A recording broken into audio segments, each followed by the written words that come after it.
When I think of evil, I think of Bob. A deceitful, mean monster that loves to torture people. Bob, it's pretty serious what we're talking about. I know it's very serious. I mean, if anyone who watches the news, I mean, it's scary. It really is. And the way I feel right now, I'm telling you this. I will not forgive Bob Walden. I loathe him. He is happy doing what he's doing. It gives him joy. And that's not normal. Oh, God. Okay, we're getting officers on the way out there, okay? Oh, my God. Oh, my God. There was a bulletin board, and there was a composite drawing of a man. The first thought was, that looks like my husband. And I was sleeping with that person every night in the same bed. He was disgusting to me when I found out it was him. But I asked myself, how did I not see it?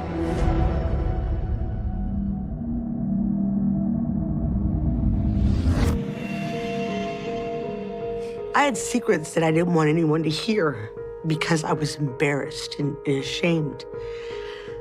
But today, my secrets will be told because I want to feel like I can live again. This has been heavy for almost 30 years. And I feel like he ruined my life. But I'm here and I'm living, and I will stand tall. I'm telling the world, I did not know that he was doing those things. I'm not asking for sympathy. I'm just saying, please understand me. And I've never shared that with anyone, ever. But today I will.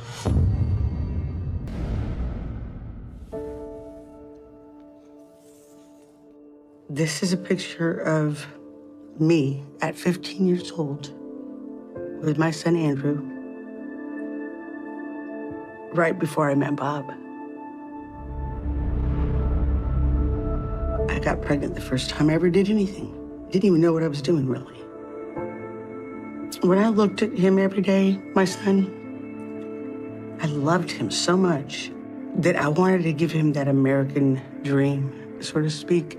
I wanted him to have a mom and a dad and a house and all the things that he was supposed to have. Bob was 21 when I met him. I lived with my mother, and I had 3 sisters and 1 brother. I was walking to our mailbox, and he lived with his parents in just the next building over. And I was walking by, and I had my little baby with me. And he came out and started talking to me. He's adorable. What's his name? Andrew. He was in the Air Force, so I felt like he has to be a good guy. Hi, Andrew. And he was real nice to Andrew, I noticed. He was handsome, just so outgoing, friendly, and joking, and it really drew me in. You have a very pretty mommy. I was honored. He was showing me attention and even considering me having a child out of wedlock and wanting to go on a date with me. Maybe if you could get your mom to babysit one night, we could go do something? Yeah. Sure. That'd be great. I was really excited about it and couldn't wait to see him the next time. I daydreamed about having him as a father for my son and a husband for myself. And then I fell in love with him.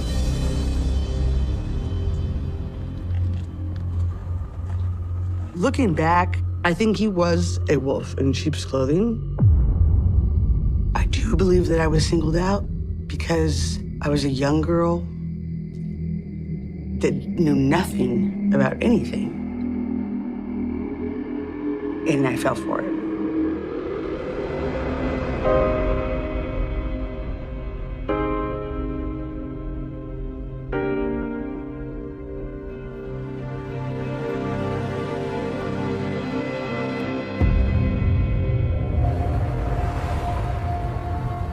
My mom didn't like him from the very beginning.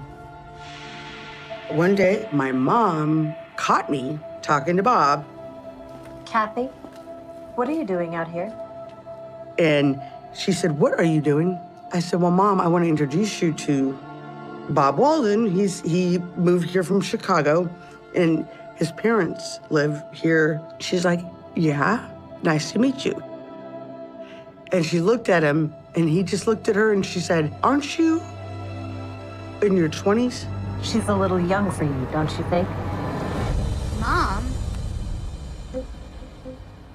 He said, "I'm 21. My mom said, "Yes, and my daughter's 16. She said, "Stay away from her." It's all right. Need to get going anyways. Bob just gave my mom this glare. And then he left. That's when she said, I don't want you talking to that boy. Mom, what's wrong with you? I do not want you talking to him. I said, why? He's a nice person. He's a good man. And she said, there's something about his eyes. It's evil. They're evil. And I was looking at her like, Mom, how can you say that about somebody? You don't know him. And she said it was a feeling. You're crazy. I know what she means now because I saw it later on. But then I was just, swept off my feet, by this guy. And I wasn't hearing my mom. My mom was right. She said there was something about his eyes that she was not comfortable with. And she's right. That blank look, that's the look that I started to see. Like he doesn't care about anything, like no conscience, capable of anything look. You wonder what he's thinking. He's just staring, he just stares at you, and that's the look.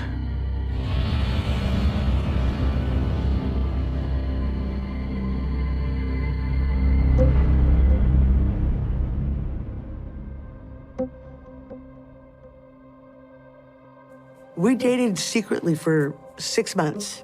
Bob said, I'm tired of the sneaking around, and you're not standing up to your mom. You need to be a woman and stand up to your mom. And you need to tell her that you're going to marry me. And I was like, what? And he's like, will you marry me? What Bob told me is, when we're married, you don't have to listen to your mom anymore. You will listen to me. We'll be a family, and we can be together all the time. And that sounded great. Looking back, I know what was going on. He was manipulating me and turning me against my family. I was married to Robert Walden when I was only 16. My aunt talked my mom into letting me get married. The wedding day was so exciting. I felt like a princess. It was the fairy tale wedding that I always wanted.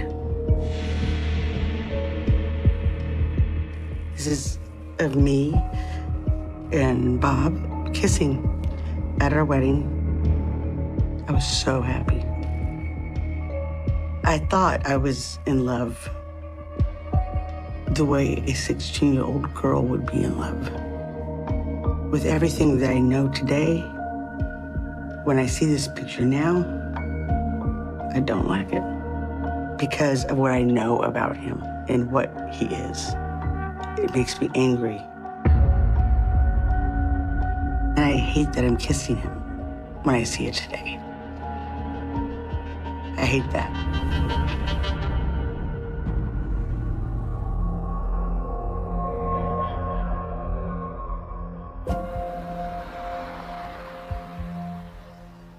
The fairy tale was short-lived because only 2 days later, I saw a whole nother side of Bob. I was getting ready for work, and he's like, "Why are you putting on makeup?" He said, "You look awful." Why are you wearing that? You look fat in that. He was calling me fat. He was like a whole other person. He used to always tell me I was beautiful, his little Latina from Arizona. So I was like, but I'm not any different than I was when you met me. This is how I always look. Why would you say that? And he says, "I'm not gonna put up with a wife talking back to me." And boom. It came at me so fast that I didn't even know it was coming. I couldn't believe he hit me. It was like Dr. Jekyll and Mr. Hyde kind of stuff. You never use that kind of attitude with me. Got it? That's when my fairy tale ended because I thought, oh my God, who is this man? Who is this man? And he told me, go get your ass to work. And that's what I thought.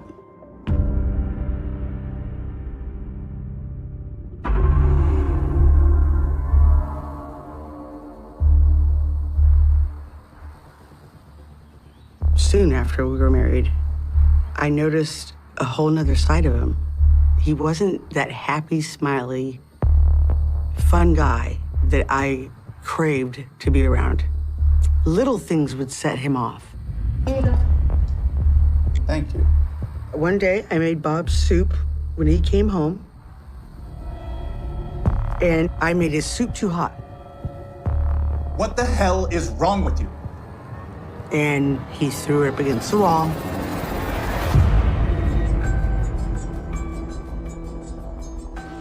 He told me to clean it up. And he said, and I want that cleaned up by the time I get back. I'm going out. He told me that I was his property and that there was nothing I can do about it. He was in control of me. He gives me a kiss on my cheek. And let me tell you, he was humiliating me, I felt. It's a good girl.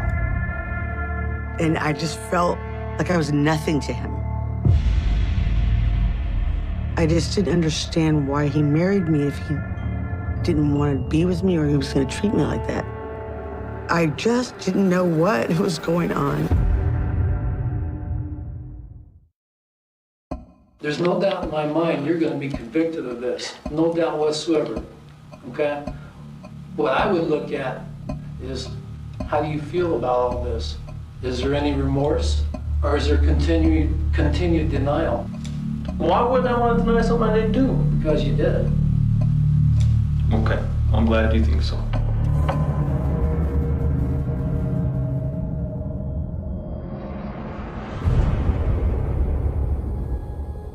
He was very sexually active, and I didn't like him to touch me anymore.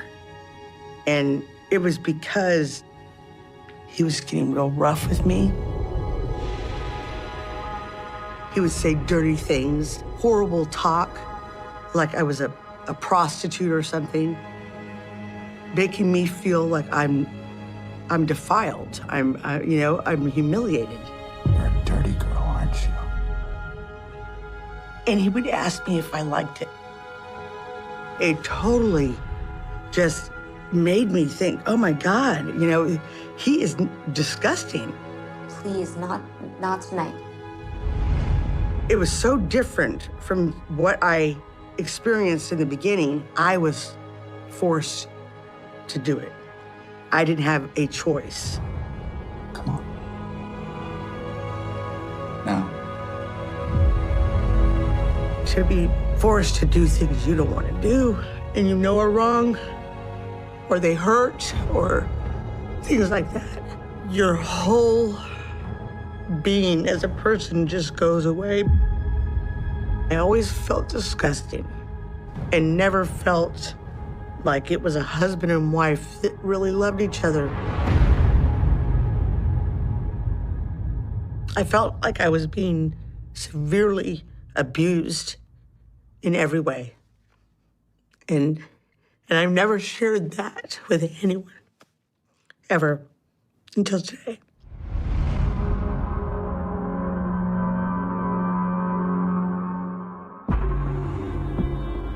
I wanted to be loved so bad. I wanted this to work out so much. I wanted my son to have a father. I didn't want to jump the gun and make a choice or a decision to leave if I could patch it up.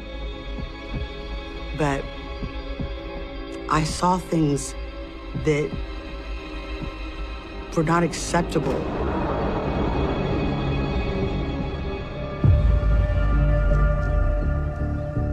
He would say things like, I think I'm gonna go ask your little sister if she wants to take a ride on the motorcycle with me. Well, if you won't ride with me, maybe she will. Bob would tell her that she was pretty and stuff. And then he would tell me, you know, your sister's, she's 14. He'd say, God, she looks so much older. And that kind of stuff like that, I'd be really upset. You know she's barely in her teens, right? My heart would just start pounding. I didn't trust him. I worried about him hurting her or forcing himself on her. I was terrified for my sister, so I told my sister, don't ever go anywhere with him. Don't. And my sister agreed.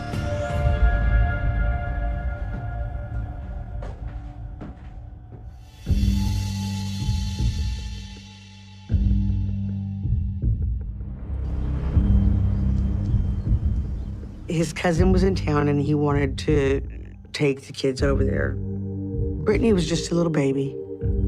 I was breastfeeding her. Come on, let's go. And when I said, I think that she should stay because I got to breastfeed her, he got just so upset with me. Why don't you want the kids to see her? That's not what I'm saying. And he actually punched me.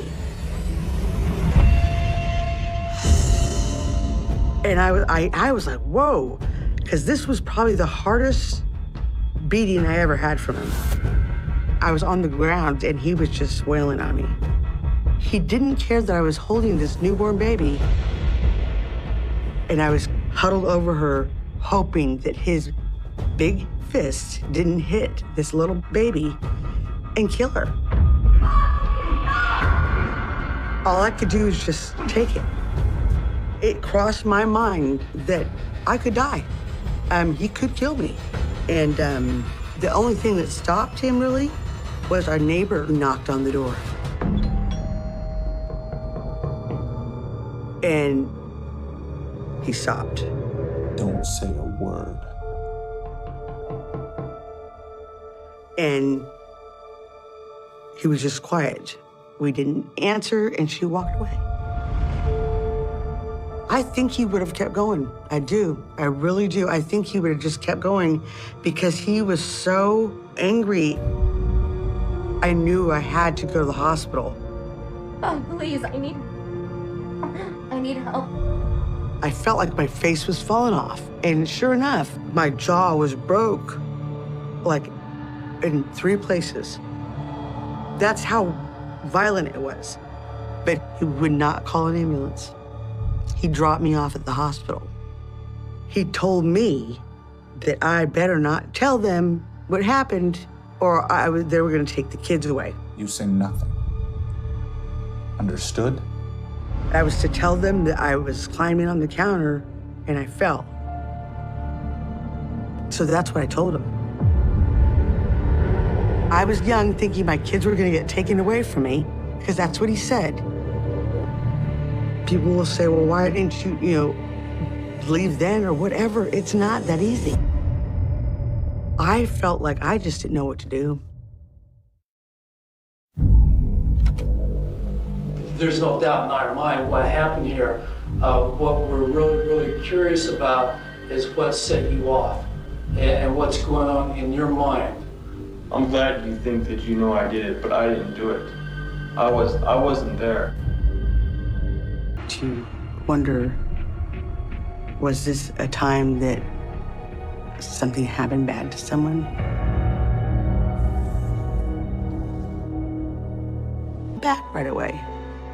So I was pretty pissed, thinking that they were having an affair or something. But when he came back, he was fine. He was smiley and acted like nothing.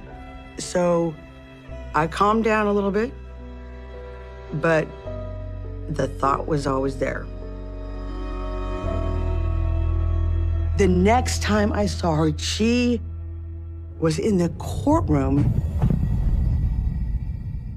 because I was thinking that she was having an affair with my husband, and she met him in the worst way.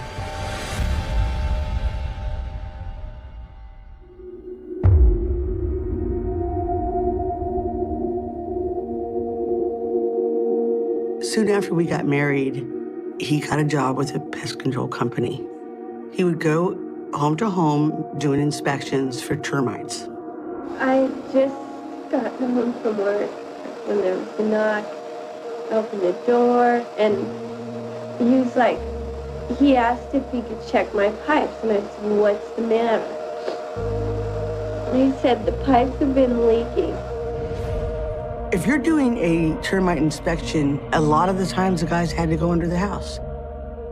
And on occasions, the guys would get scraped up and stuff like that. But it seemed like with Bob, he was always injured on the job.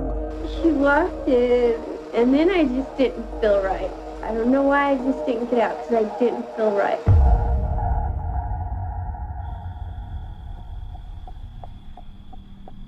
He would come home with scratches, like down his back, and he had cuts on his hand. And I started to walk towards the door, and he grabbed me from behind, put his hand over my mouth.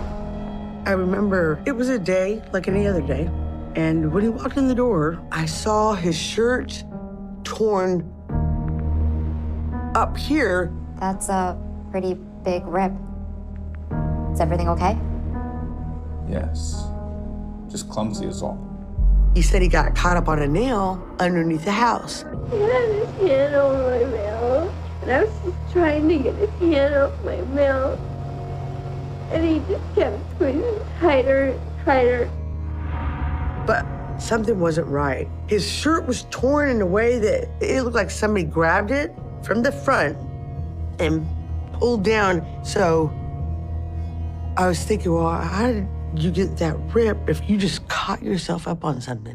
He grabbed a blow dryer, and he tried to wrap the cord around my neck.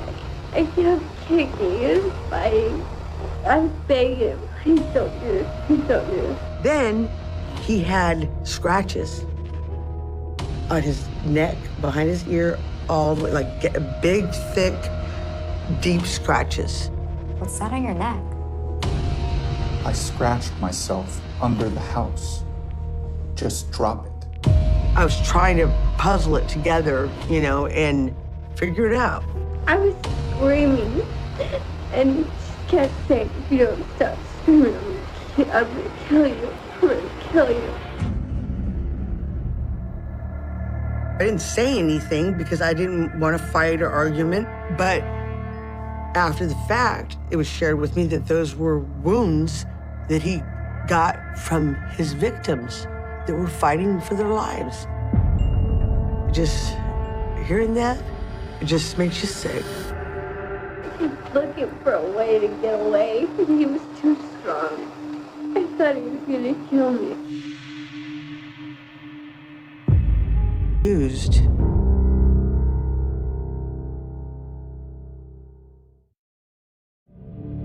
Am I blue in the face? I can keep saying it over and over again that I didn't do it. You're gonna keep saying I did. That's right, because we don't believe you. Right, I know you don't believe me. Fingerprints don't lie, Bob.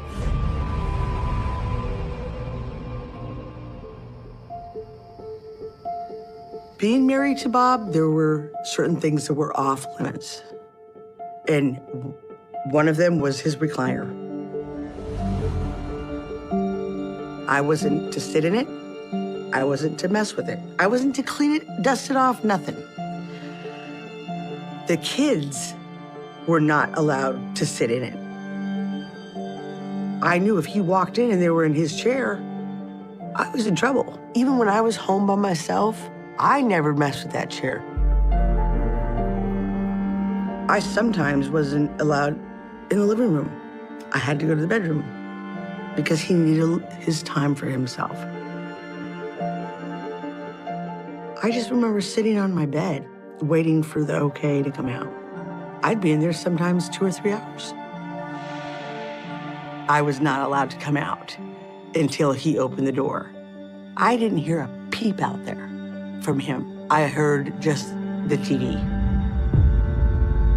I just thought he was being a big baby, not wanting anyone to sit in his chair.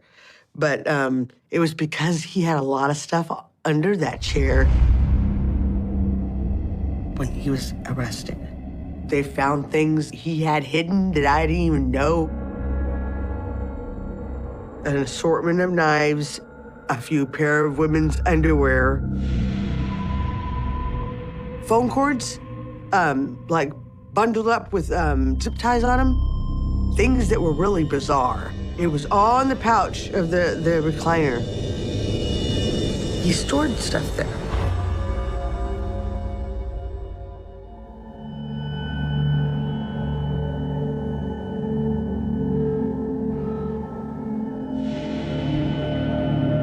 When this serial rapist was on the loose, we were terrified. Our community was terrified. But when the murdering started, that was even more scarier. This particular day, we were just getting home, and I was getting things out of the car. We had ordered a pizza, and there was so much going on our street. Lights, ambulance, police officers. I walked towards the street because I want to know what's going on. Bob's walking towards the street too, and I'm saying, what happened? What's going on? What do you think that is? Must be something awful. He said something really bad's happened. Hello, this is the police. Listen to me, what's going on? I just came home from work and my wife is on the bedroom floor with blood all over her face and a lamp cord around her neck. Okay, we're getting an officer right out there. Stay on the phone with me, okay? He had the pizza box, and he's standing there holding a piece of pizza, and he's eating it, looking down at all the lights go on and everything. And he was just eating his pizza like normal, just like nothing. And we heard that there was a attack. I don't know if she's breathing or not. It looks like she was raped. She's in the bedroom, on the floor. There's blood all over. Oh, God. Oh, God. We had neighbors coming outside because they heard it and they wanted to know what was going on. He was eating his pizza and he just was real calm, and he turns around and he's like, let's get inside. It's getting cold. Oh, God. Okay, we're getting officers on the way out there, okay? Oh, my God. Oh, my God. 2 days later, news comes on and It's talking about the woman that was attacked down the street. It was this same woman that I saw on the bus just a few days before. She was raped and murdered. I cried. Bob thought it was silly for me to be crying like that because I didn't even know her.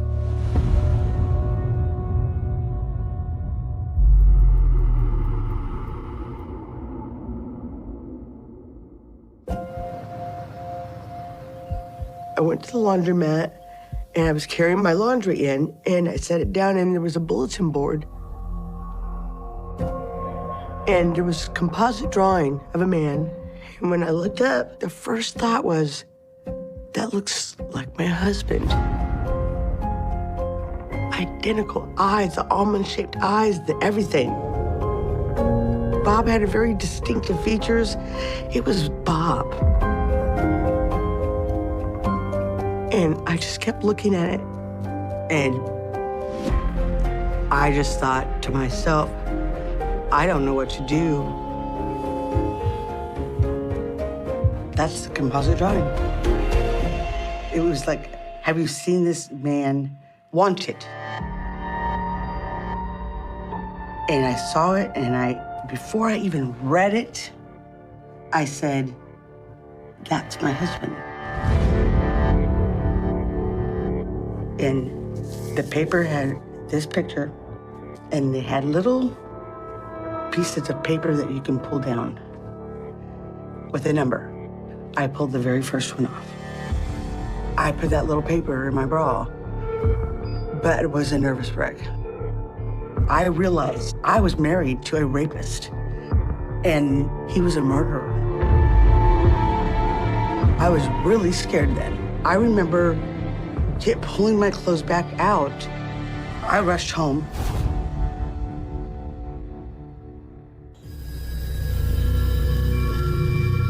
When I got there, Bob was there. Thought you were at the laundromat. I was. And I said to Bob, hey, you know that guy that's going around killing people and raping them? You know that guy the police are looking for? I was gonna tell him that he looked like the composite. But what happened was he turned around and he looked at me with those eyes and said, yeah, what about it? And when he did that with his eyes, he looked at me like he was gonna kill me. It scared me to death. I knew to say something different. I said, it looks like the guy you work with. I said it real quick. And he said, oh, really? And then I got in my car and I drove to work, and that's when I made the phone call.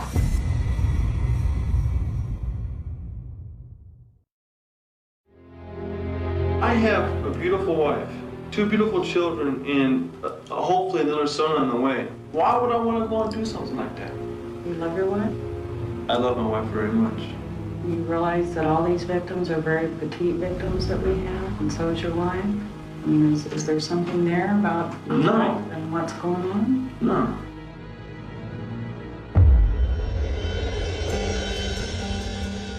When I saw that composite drawing, I went to work and I called that number. I would do it halfway and then I'd hang it up. And it's not that I didn't want to do it, I was nervous. My fear was, what if he finds out that I did this? And then I got the strength and courage and I just dialed the whole number. And when they answered, I kind of froze up a little bit. Yes, hello. Can I speak with a detective, please? But I was like, I'm calling about a picture and I think I know who it is. And he said, who? And I said, my husband, Robert Walden. I gave him my address and he said, someone will be contacting you and they will get more information from you. Well, that didn't sit very well with me. You have to arrest him immediately. Why aren't they coming right now? I wanted them to come right now. If he found out that I was the one that turned him in, I believe it would have escalated to my own murder.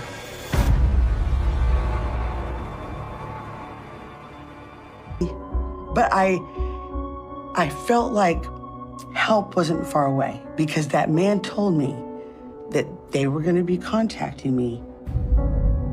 All my faith was in the police department.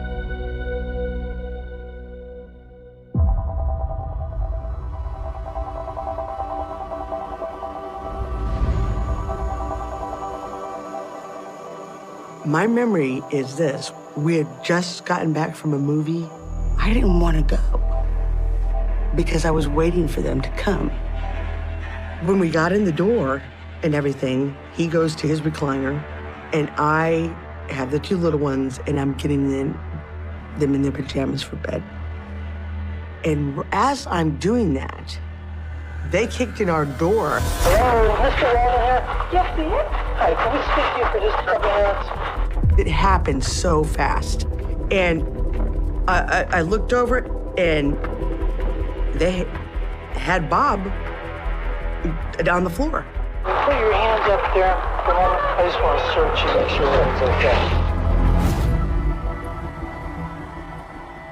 okay. And when they took him outside and read him his rights, it was such a relief. I felt happiness. I saw the awful monster in my life was being removed, and I felt like we were going to be safe. Robert, he's placed under arrest. You don't want to say the things your wife and your kids with some put you in the car. What's this concern? We'll be glad to let you know as soon as we put you in the car. When they were putting him in the police car with his handcuffs on, he stared at me and said nothing. It was a glare, and he did that the whole time. What this is regarding is a sexual assault. You've been identified as a person who was there, and you're being arrested for it to you about this. This sexual assault that we're talking about, it occurred during the daytime. So we'd like to ask you some questions about, your daily routine, where you go. I felt such a burden lifted. It was the best feeling I could have had, is him being taken in that police car. I didn't even say goodbye. I was so happy to be alone with my kids because that was my freedom. And that was what I've been waiting for a long time. And so for me, it was probably one of the best days of my life.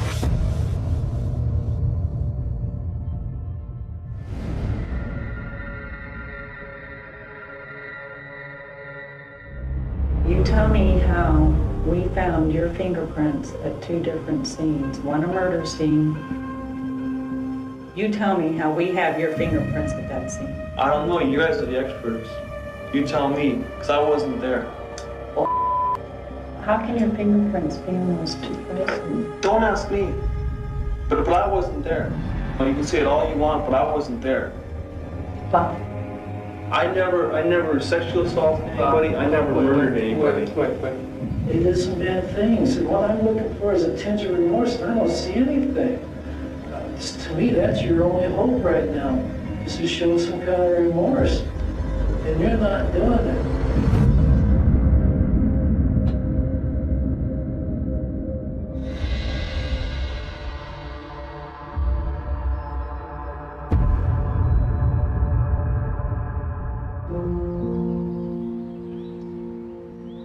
At the sentencing, I looked over at Bob to see how he was reacting to his sentence.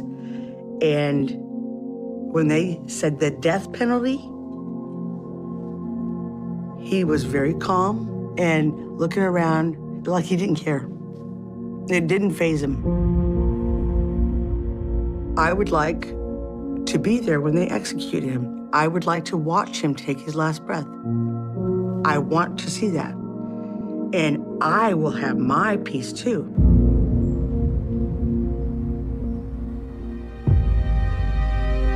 Bob Alden is a monster that is hurting people, that needs to be punished for what he has done.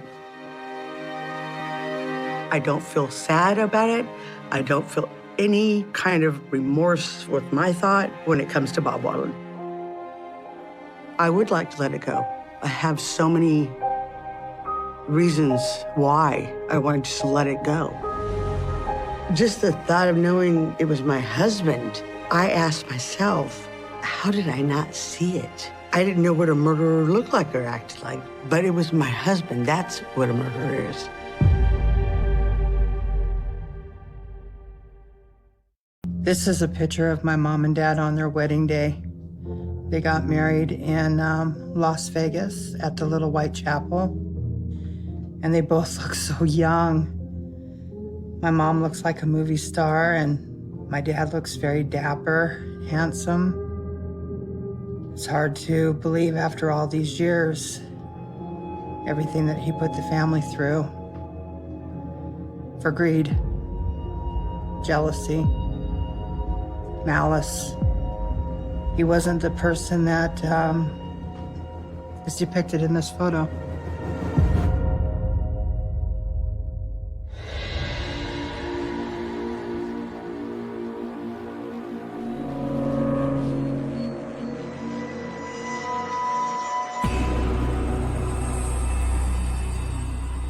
Oh my God. He looks like the devil. Look at him. Look at him. He looks like the devil. That's not my dad. It doesn't look like him at all. Oh my God. I grew up in what I thought was, he made me feel safe. He made me feel loved. But now I hate him. I hate what he's done to our family. I hate what he did to my mom. I wish he would have died, because then he would be gone and she would be here. I miss her a lot.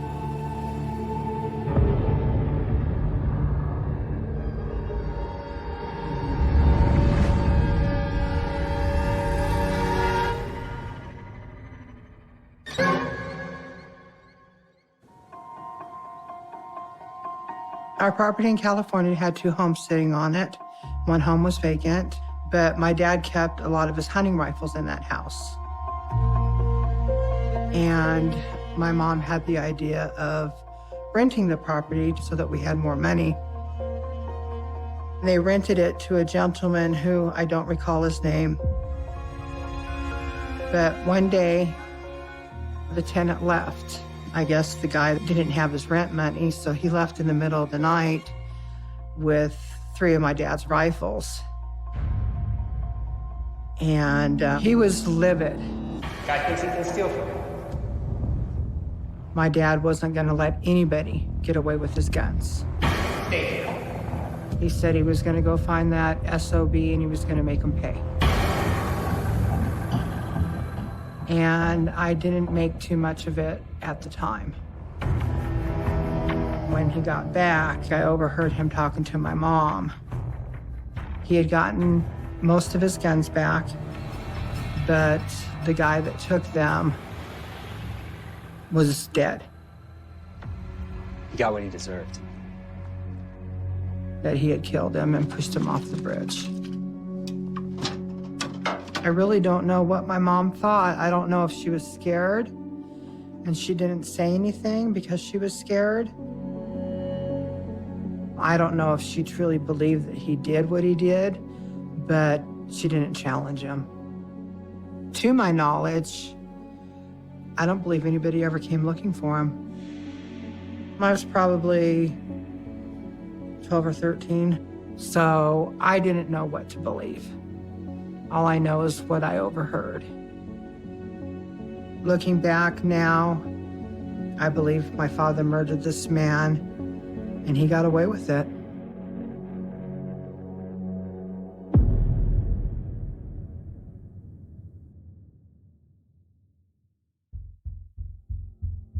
My dad didn't stick with one job for very long. He liked being his own boss. He thought he was too good for a 9-to-5 job. He wasn't making as much money as he wanted to, so he would quickly change to something else. He would get frustrated. Whenever my father would start talking about money and lack of it, that was just a huge red flag that something bad is about to take place.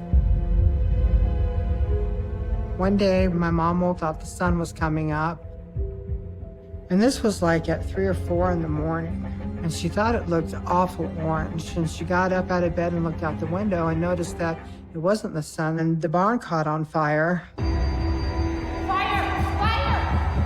My mom came running into my brother in my bedroom and woke us up and says, "There's a fire, you need to get dressed." I started crying immediately, and I was scared that the house was going to catch on fire and we were all going to die. Me and my brother just stood there and watched it burn with a lot of our animals in it. And it burnt to the ground. I mean, there was nothing left but concrete. And the police told my dad it was an arson. Then they started asking him a bunch of questions about, is there somebody that's out to get you? He's like, no. And he seemed pretty calm. My dad seemed to be okay with that, which I thought was very unusual, very out of character. But the animals that were in the barn perished. They all died. And he just acted like it was no big deal. Just seemed kind of like blank. At the time, I was very young, very impressionable. All I remember him getting excited about was saying that it was arson. They didn't know who was responsible for it, and the insurance paid out on it. I had no reason not to believe him, but at the same time, I had mixed emotions. But I didn't share them with him because I didn't want to get on his bad side.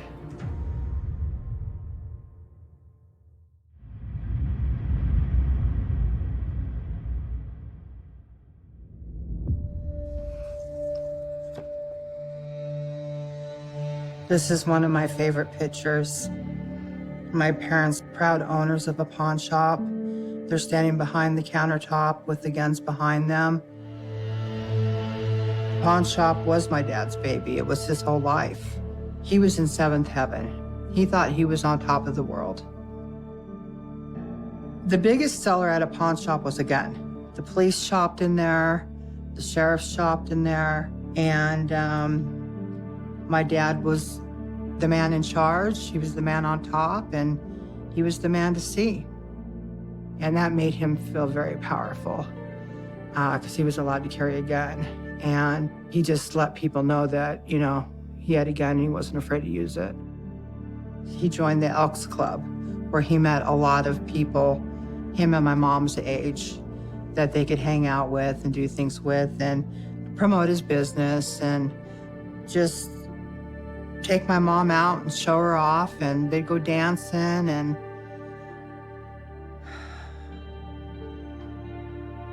they were just happy. They were just happy. I didn't see any animosity between the two of them.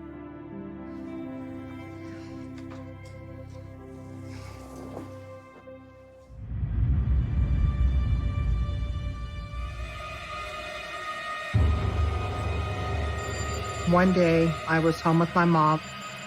The phone rang, and my dad had called and said the pawn shop's on fire. Oh my God, Bill. And he was like, I can't believe this is happening to me again.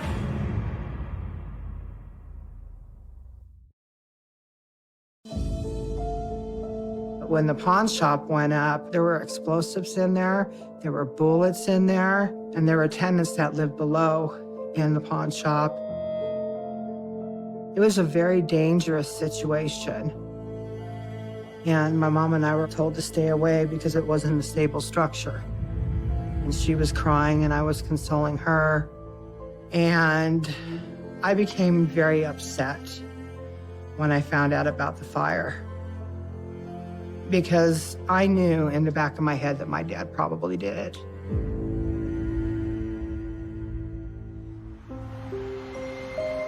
When the family finally got all together and my dad showed up, he was just like, Betty, don't worry, we have insurance. We can rebuild. The insurance money will cover it. Everything's gonna be fine. It didn't faze him at all. You know, this is just too much of a coincidence. Is there any way that Dad could be involved? My father was a suspect, but they could not prove it, and he was never charged. He had my brother there saying, no, my dad couldn't have done this. He was with me. But as time went on, I learned that they stopped at the pawn shop before they went fishing. My brother told me. He told me that he waited in the car while my dad went in and grabbed some items that he needed. Wouldn't have taken him very long to do what he did to light the fires, but I think he had my brother there as a witness and was using him to save his own butt. Once again, my dad got a big old fat insurance check in the mail, and they rebuilt bigger and stronger.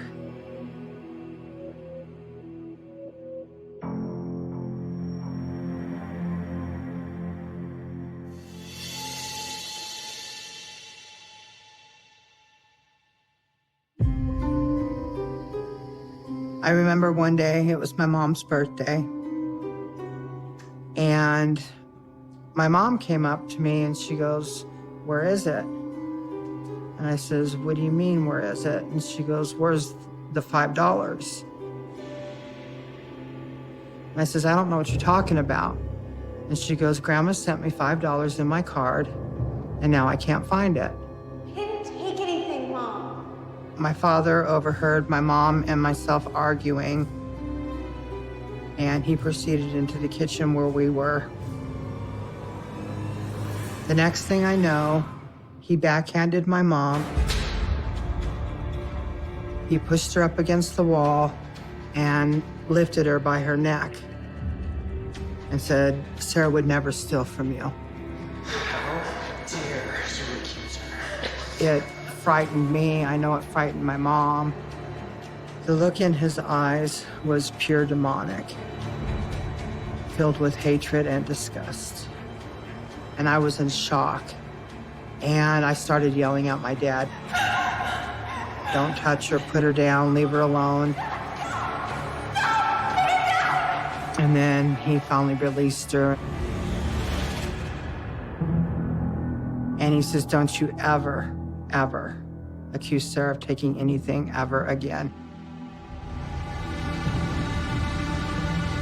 I was afraid for my mom and her safety. And I didn't know what was going to happen next.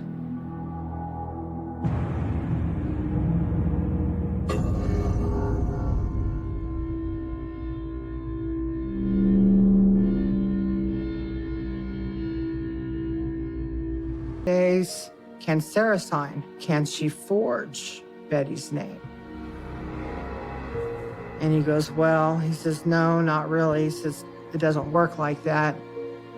And my father was very insistent. And then that's when the insurance guy said, okay, we're only doing this one time. He says, Sarah, you can go ahead and sign your mom's name to the policy. Well, I had a lot of reservations.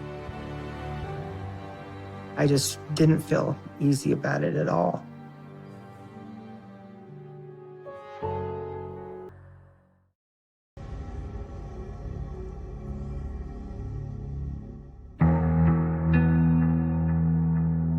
At that time, I was pregnant, but I hadn't shared the news with anybody. The only people that knew was my husband and myself. And I was going to tell my mom and dad that night. About 1 o'clock in the afternoon, went to get into my vehicle. As soon as I closed the door, a black sedan pulled up behind my vehicle. And all 4 doors opened in the sedan. Just said that she had died. And I got very hysterical. I started screaming and crying. I was like, "Where's Mom?" And he says, "She's in Idaho." And I says, "What is she doing in Idaho?" And he says, "Oh, she went over to hang out with her friend for the weekend." And he says, "Your mom and her friend were murdered." I asked him, I says, "How were they killed?" And he says, "They were each shot once in the head while they were in bed." My father was unreasonably calm. And he says, "Well, it looks like an occult did it."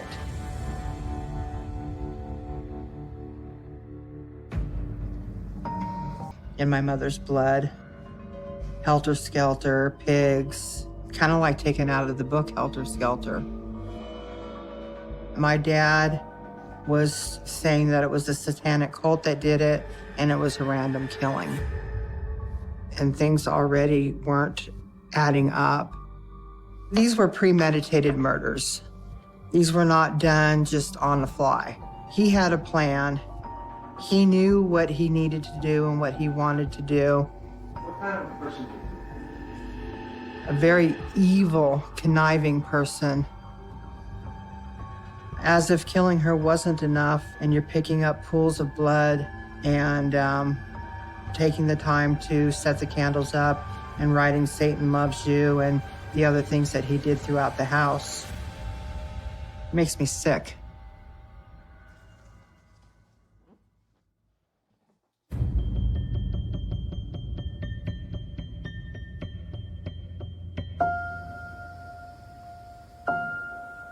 I was not in a good way. My brain was all over the place. My dad says, "Come here and sit down," and he put his arms around me. I says, "We had some news to share with you." He, for the first time, showed emotion. And he squeezed me really tight, and he goes, "Oh my God." He goes, "Oh my God, if I would have only known. I am so sorry. I'm so sorry, honey. I wish I would have known." Why didn't you tell me sooner? And I felt uncomfortable because of his reaction. It was like, what would matter if you did know? And I didn't understand. And then I put 2 and 2 together. That was his way of telling me that if he would have known I was pregnant, that he would not have killed my mom.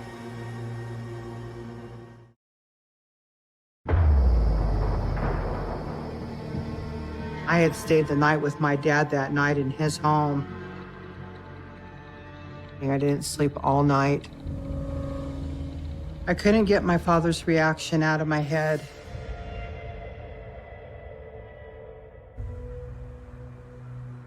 So I got up the next morning. I heard my dad. Morning. And he goes, "Well, what do you think?" And I says, "I don't know. What do you mean, what do I think?" And he goes, "Well, look at my face." I was like, "Your beard's gone. You shaved off your beard." And he goes, "Yeah, how's it look?" I says, "Why did you shave it? Are you trying to change your appearance?" And he says, "No, it was just time for a change." I'm a new man. And he had had that beard for years. That was a huge red flag. Huge.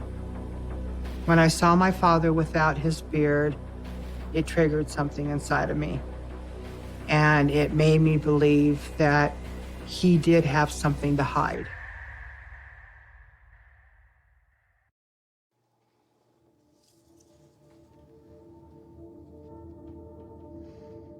This is the Roundy House in Idaho Falls.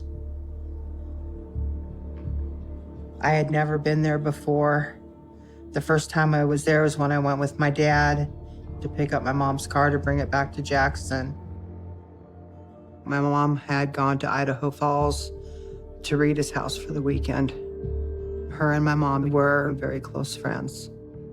I only went to the house the one time. It was hard. I didn't want to be there. It felt really creepy.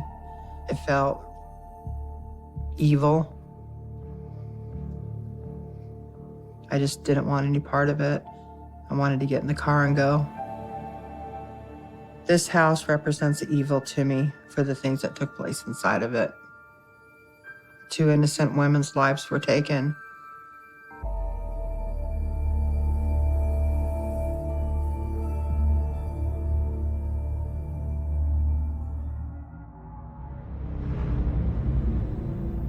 None of it made any sense. While things weren't really setting well with me, I still wasn't sure if he was responsible. It was like I walked into a nightmare and I couldn't get out.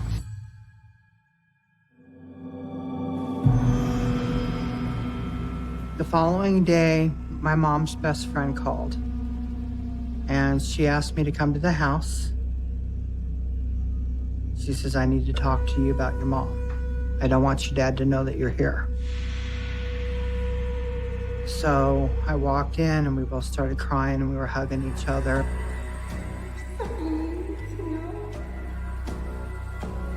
She says, Sarah, nobody's told you this, but your mom was having an affair. And I says, my dad needs to hear this. You need to tell him. And she says, he already does know. Your dad found out about it? Your dad found out. He was rummaging through your mom's closet and came upon a bag that was full of letters and envelopes and cards to your mom from this person. When I learned that they weren't living as husband and wife, but they were still residing in the same home, it hurt me. I was sad. I thought everything was okay. My mom told her friend, if anything happens to me, it was Bill. He's responsible for your mom's death.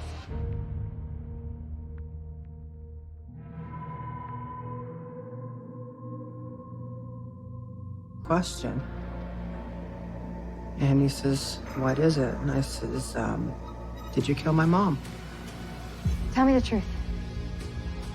And I says, look at me and tell me, did you kill my mom? And he said nothing. He wouldn't look at me and he wouldn't give me an answer. By him not saying anything, it said everything to me.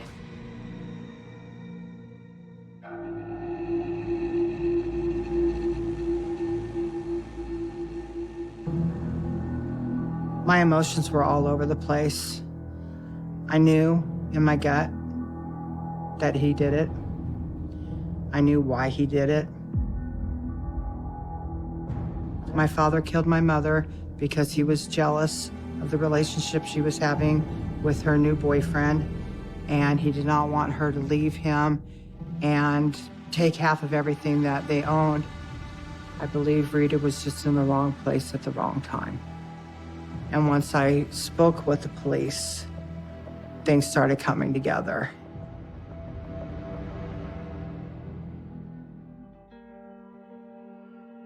And they shared with me a report from a security guard that had seen my dad. The night of my mom's murder, that my father was in Idaho Falls. I did not know this. These are from the scene. And they had some photos that they wanted to share with me.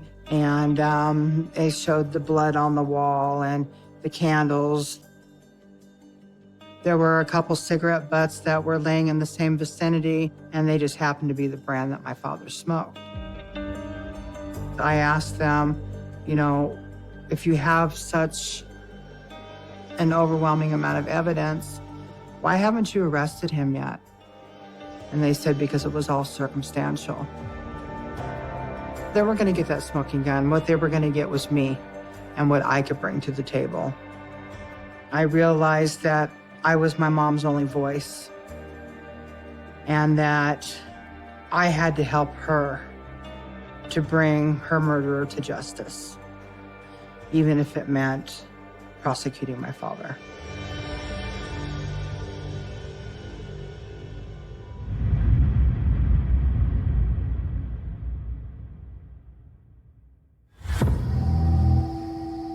I spoke with the detectives regularly, gathering information from them and giving them information that I had to hopefully help them along in their case.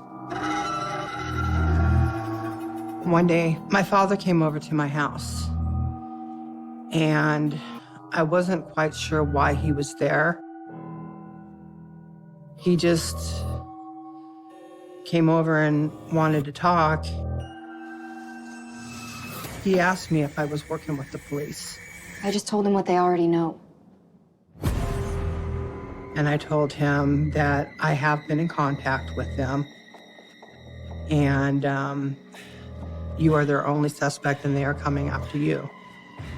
I'm not going down for this. It was hard. Up until that time, I was my dad's cheerleader. And I stuck up for him. I loved my dad a lot. He was everything to me. But he was no longer my dad. It was like the devil had gotten a hold of him. And he was angry. And he left.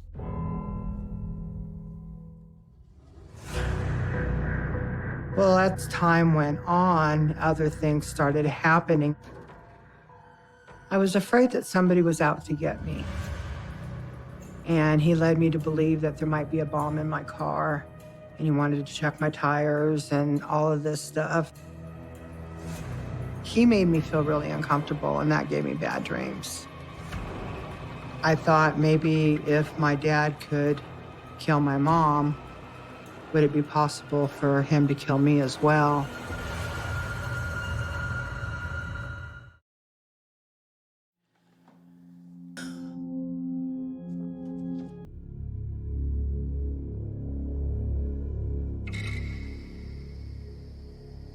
One October evening, there was somebody at the door.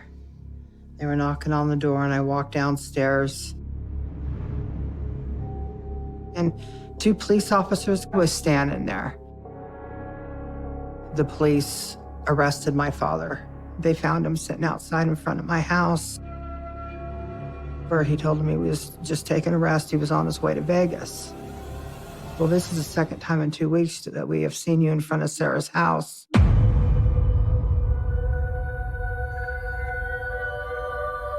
It scared me to death.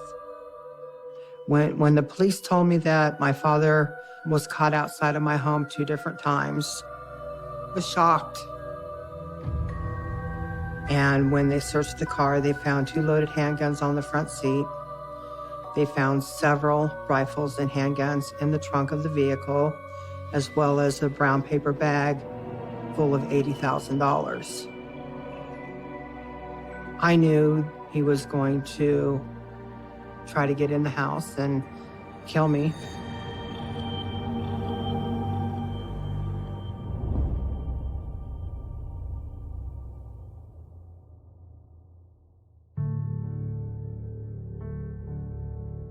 When I went to trial, it was the most emotional roller coaster I'd ever been on in my life. I cried. I pleaded with my dad. I says, Daddy, I says, please just tell us that you did it so we can be done with this. I says, I love you so much, and my father, you'll always be my daddy. And I says, I don't forgive you for what you did. I says, but I'm trying to understand. And I just want you to stop this now. It's not necessary. And I got off the witness stand and walked across the courtroom, and 2 cops came up and grabbed me on both sides because I was going to my dad to give him a hug. And I was like, please stop this. Just make it stop. And We broke for a time so that I could compose myself.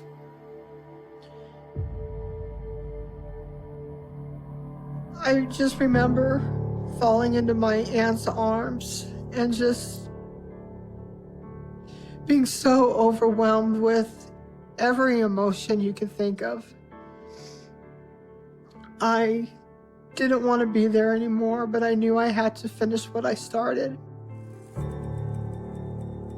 Trial lasted 2 weeks as it came to a close, and they were getting ready to read the verdict, and I started shaking. I was shaking so bad I couldn't stop, and I was just crying. And the judge said to the jury, "How do you find the defendant?" And they said, "Guilty, first-degree murder."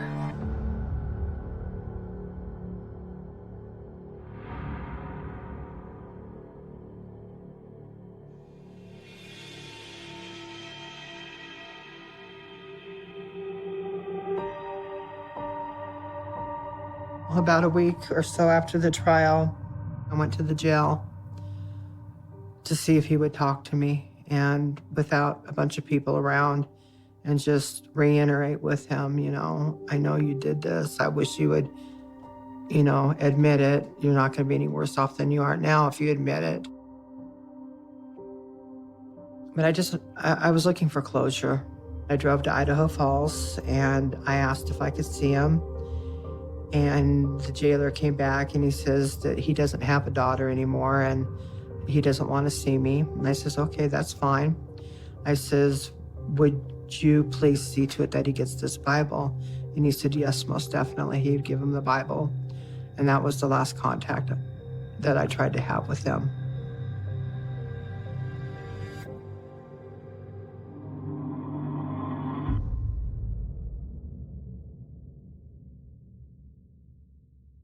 My mom was. I used to believe a photograph could save a life, or at least honor it.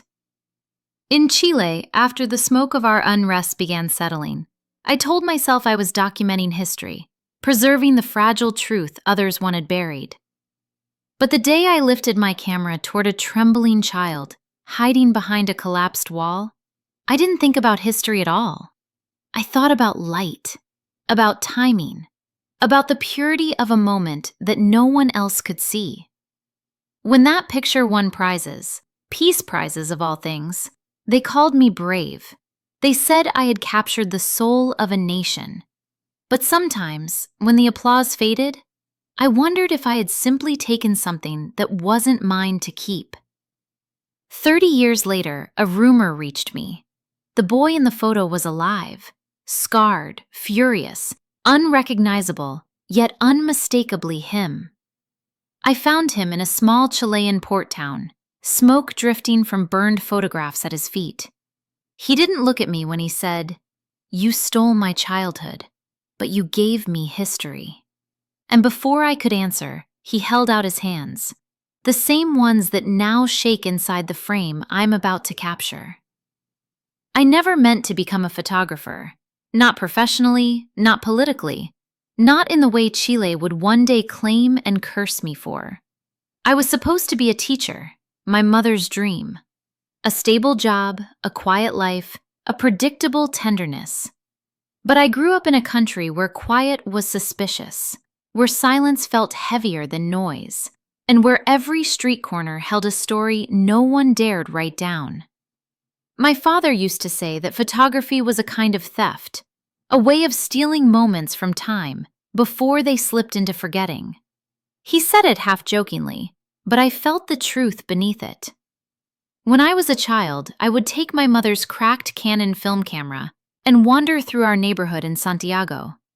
I took photos of stray cats, broken windows, water vendors, shadows slanting across the dusty pavement. Nothing important, nothing dangerous, just life.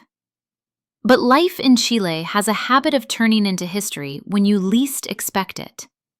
By the time I was in my 20s, protests had become background noise, the kind you pretend to ignore until it breaks into your living room.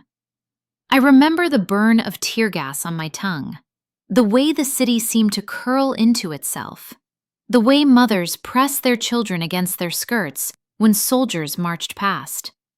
It wasn't the kind of environment where you could pretend art was separate from politics. Art was politics. Witnessing was resistance. I started taking photos for local papers, small ones at first, the kind that paid in compliments and promises, not money. But it felt purposeful. I liked being invisible behind the lens, the strange power of being present without being seen. It made me feel like I could observe the truth without shaping it. That was naive. Cameras always shape the truth, even when we don't mean them to. My colleagues were mostly men, hardened, smoky-voiced, adrenaline-hungry. They laughed too loud, drank too much, and taught me how to run while rewinding a film roll. They didn't understand why I preferred quiet shots, hands gripping a fence, a shoe abandoned in the road, a grandmother sweeping glass from her doorway. They wanted flames.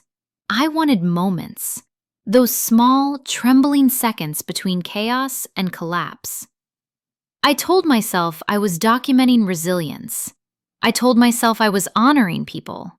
I told myself many things. And then, one morning, during a clash near the port, I saw him. A boy, 8, maybe 9, crouched behind a half-destroyed wall.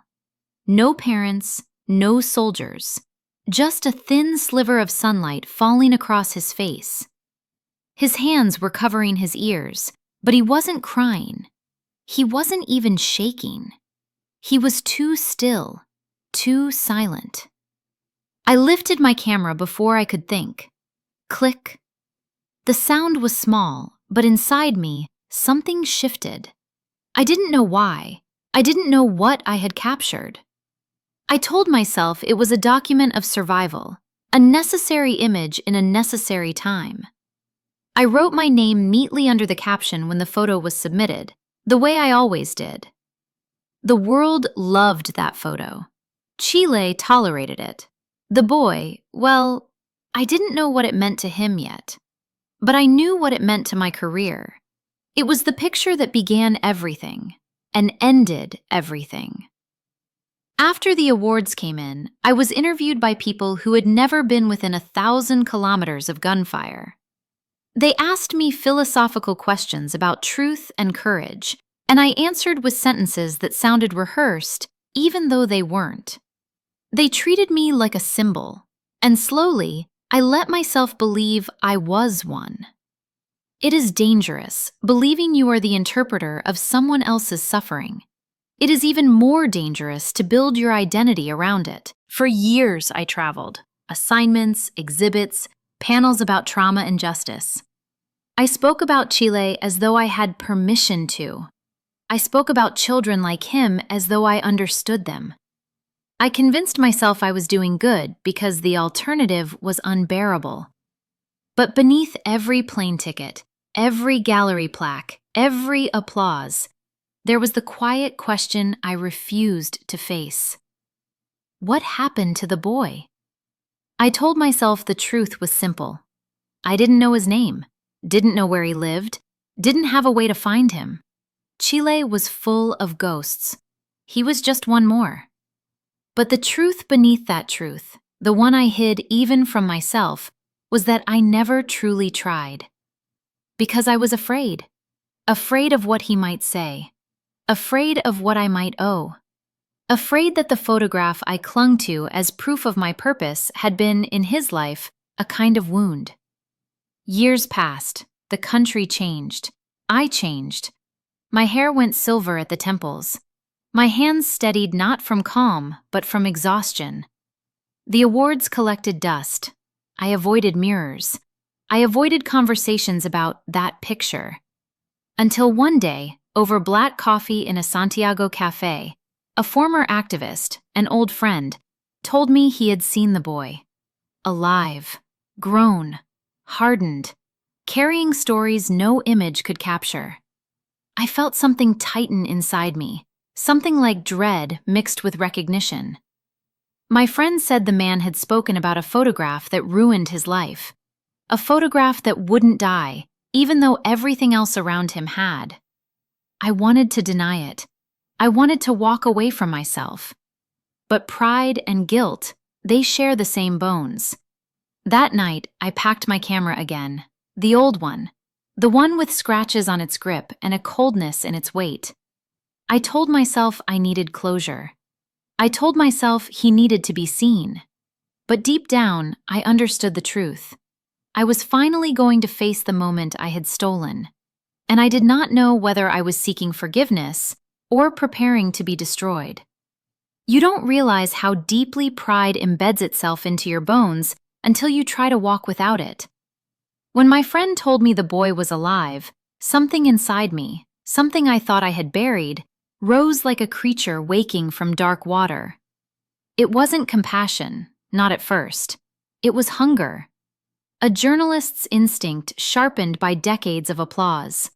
A pulse I recognized too quickly.